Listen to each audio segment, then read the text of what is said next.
life of King Solomon is a picture, a type of a certain kind of apostle in the New Testament. And so the Solomon apostle as a ministry apostle is of one particular category, but Solomon is unique in that he can also be a business apostle or an apostolic entrepreneur, and he's probably more famous for that than for the ministry side. Okay, Solomon was different and favored, and we'll see how he was appointed and brought in place, and how he was required to remove trouble and do things, although he was a passive kind of person and wasn't keen on it. So we'll learn about the sword of Solomon and how, as an apostle, you need to at times rise up and use authority and assert that authority. We'll look at the way of wisdom. Solomon was given wisdom from God, and he was still very young. So, we tend to think of wisdom only coming with the aged, but no, wisdom is a gift from God.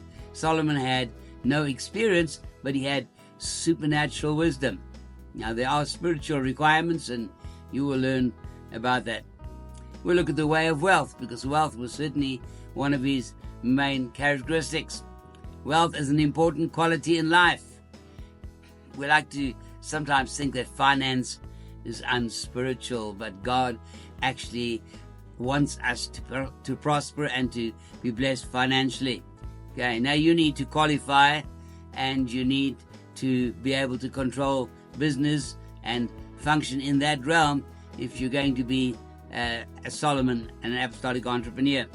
We also look at the tabernacle of David, which is a good allegory and a spiritual picture of very many important things that we need to understand when it comes to ministering at this high level.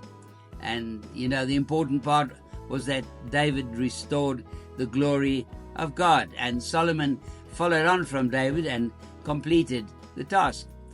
David actually laid out the pattern for the church in a very similar way that Moses did originally, and he handed that pattern over to his son Solomon.